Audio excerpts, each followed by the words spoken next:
Welcome everybody back to Boost Emotion, guys. And today, as much as we like to hate, guys, these BMW guys are doing it right. You already know what to do. Let's hit that intro. Welcome everybody back to Boost Emotion, guys. Good morning, good afternoon, and good night. Thank you.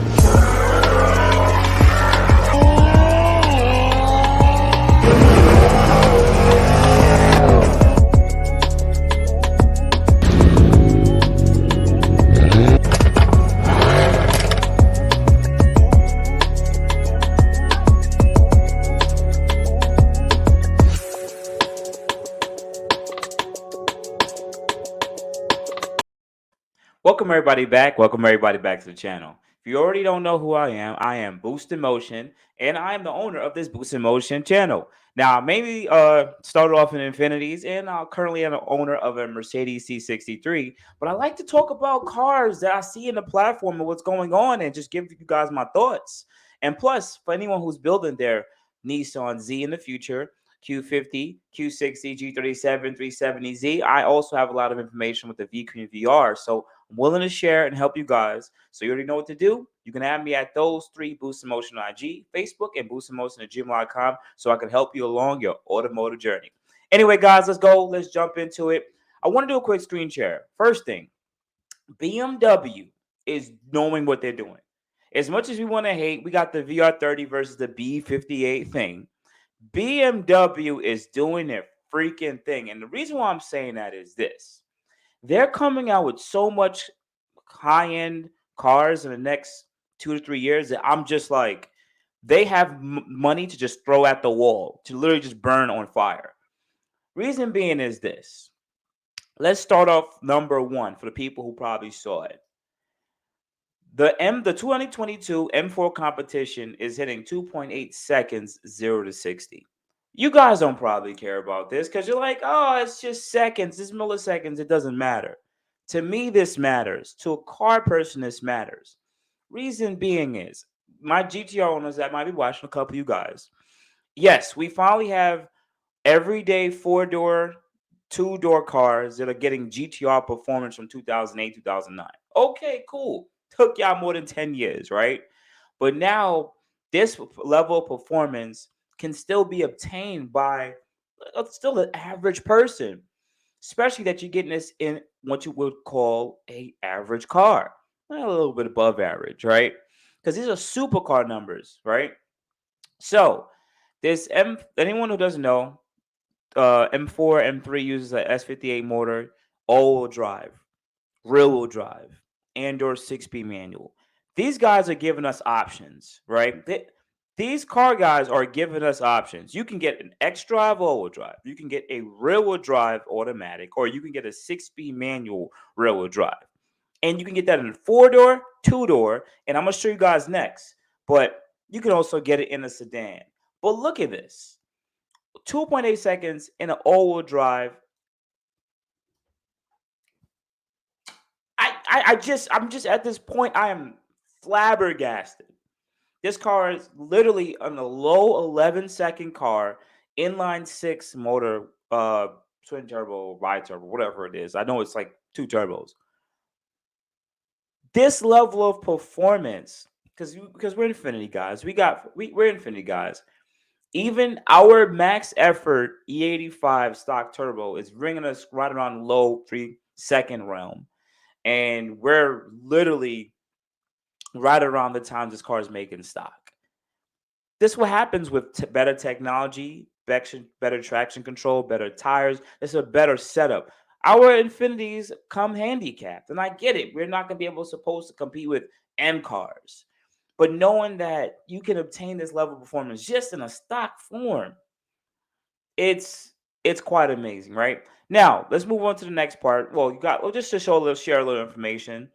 This is also a 503 horsepower car. The curb weight, the 6-speed drops you to right around 3820, while the all-wheel drive is 3904. So it's almost 4,000 pounds before driver, right? That's pretty good. But I want to show you a little bit more because we could get into all the ideas, but this is not what this video about, right? Let's do another screen share, another one. And if you made it to this part, another one. If you guys made it to this part of the video, please, guys, hit the like button. I'm just trying to show you guys why BMW is winning. You know you're winning when people hate so much.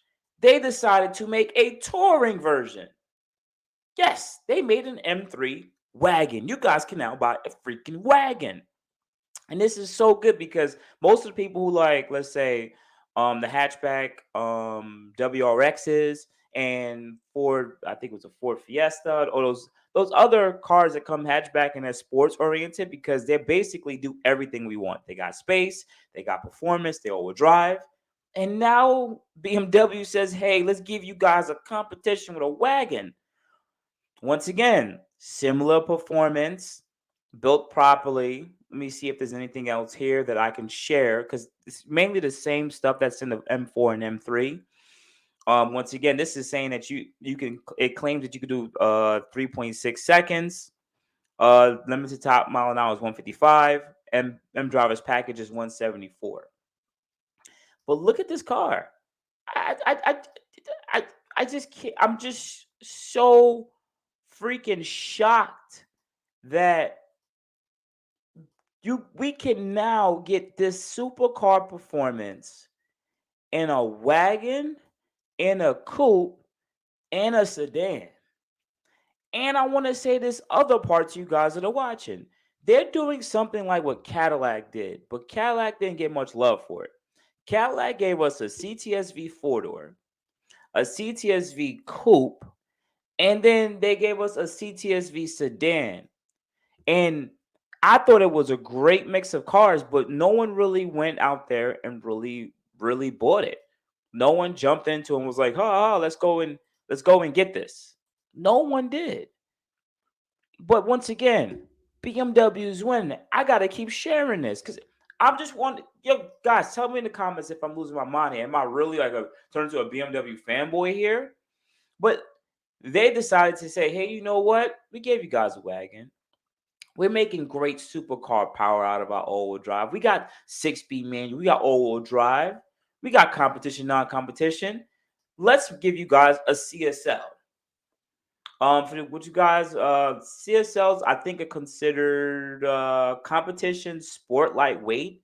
I think that's what CSL means, or Clubman's, or something like that. I'm not too positive, but I think it was competition sport lightweight. But someone will correct me in the comments anyway. They said to themselves, let's make a limited run amount of CSLs. Mainly, these cars don't come with a lot of options. They actually remove a lot of options to it, and it only comes in an M4. And they want how much? $140,000 for this car. Just because it's a one-off, and then what? They're only making 41 units in for Canada. Wow, that's yo, I'm sorry, guys. I know I'm not saying much, but I'm saying a lot. BMW really has me speechless on what they choose to make for the market. And there is a humble, loyal following of people who will purchase their cars. And this is why they do so well. As much as people want to hate, right? They give people what they want. They give them something that feels special. That's why a lot of Infiniti dudes, I know you might watch right now, but a lot of Infiniti dudes left and went to BMW. Even if they didn't get a M car, they still went and got a 330 or a 340 or 540, 550. I know I've been in this game for a long time. I've been in this game since Nissan Maxima's 1996. Yes, I'm talking about back then. I've been in this game a long time. And a lot of people, when they care about performance in sports, yes, Nissan was kind of like the Japanese brand that cared more about the sportier end and give you performance. BMW is more the end that gives you performance on the UK level, the German level. So basically, we literally leave Nissan to go to BMW because we still want performance, right? But look at this CSL. Just what here that basically stands out from what I'm trying to see. What here stands out, right? It's gonna have upgraded suspension. Cool. It's going to be bumped up in tuning, 543 horsepower, which is probably already a little higher than the 503 from the competition, but you already know that they always undercut these things, right?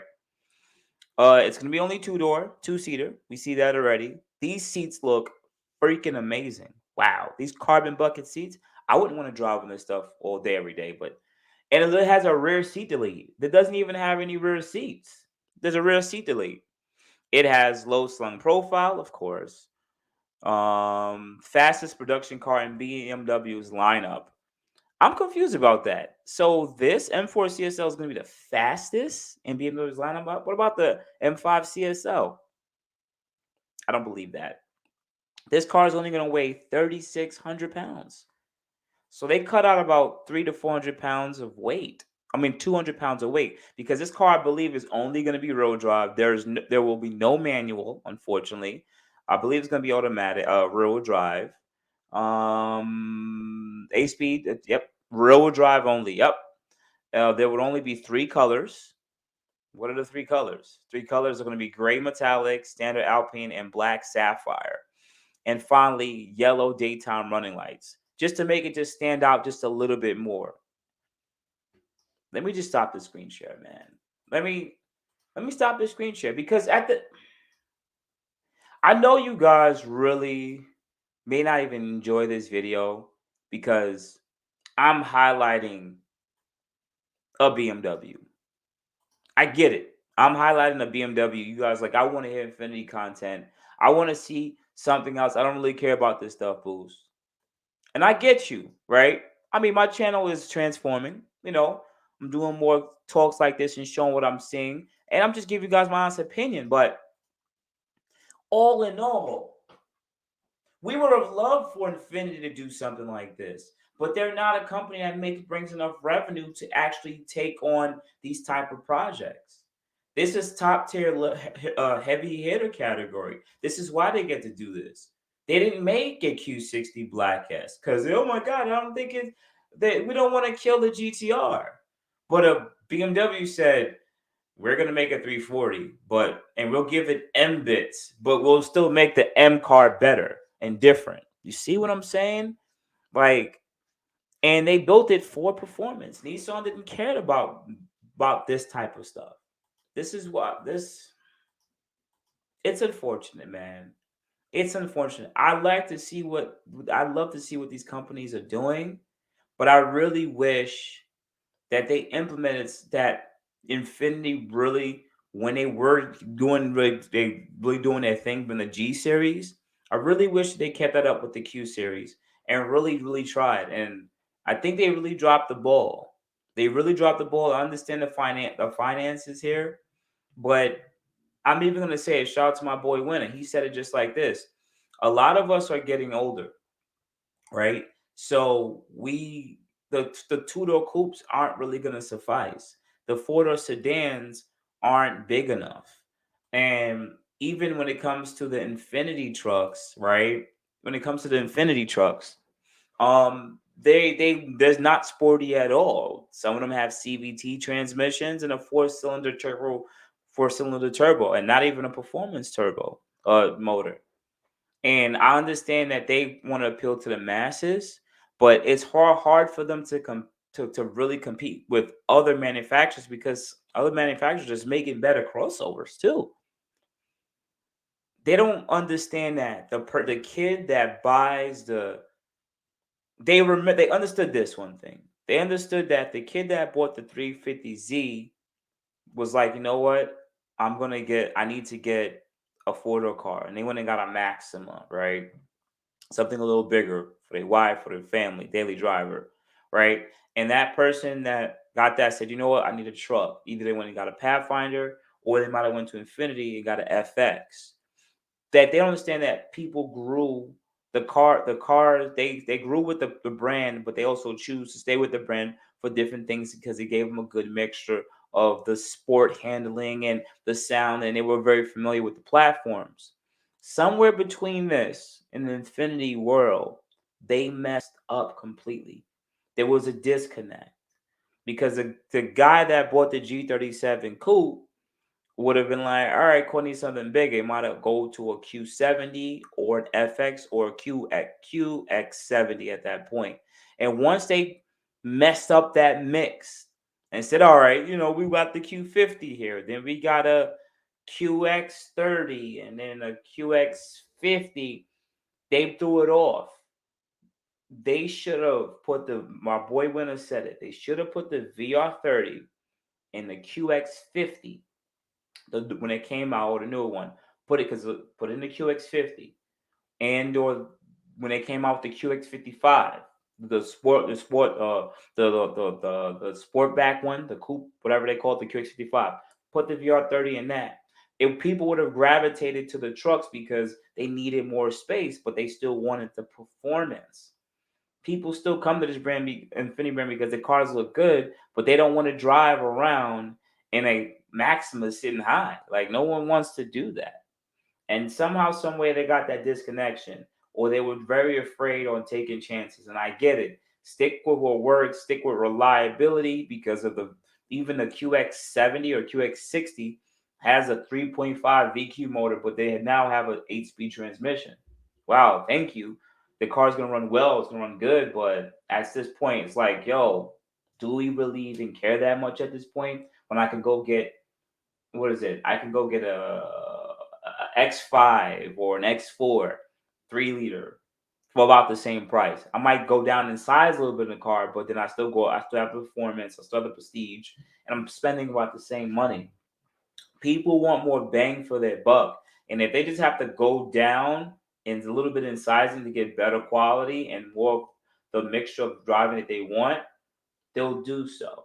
It's kind of like the idea of like the Genesis, and I'm not talking about the Genesis, like the Genesis sedan, the Genesis brand, and they have like a G80 Genesis. It's a big luxurious car. It's nice, but for the price you spend on a Genesis G80, you can get like a 540 BMW fully loaded.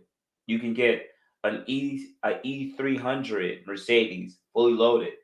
So it's like, do you go and get the fully loaded Genesis because it's a Genesis G80, or you can just go down in sizing a little bit and get the 540 or the E300 Mercedes? See what I'm saying? If you're going to sell these cars, you have to make them appealing enough from a price margin and and in my case, the performance end too. Got to be a little bit of a bargain there. Anyways, that was my little rant.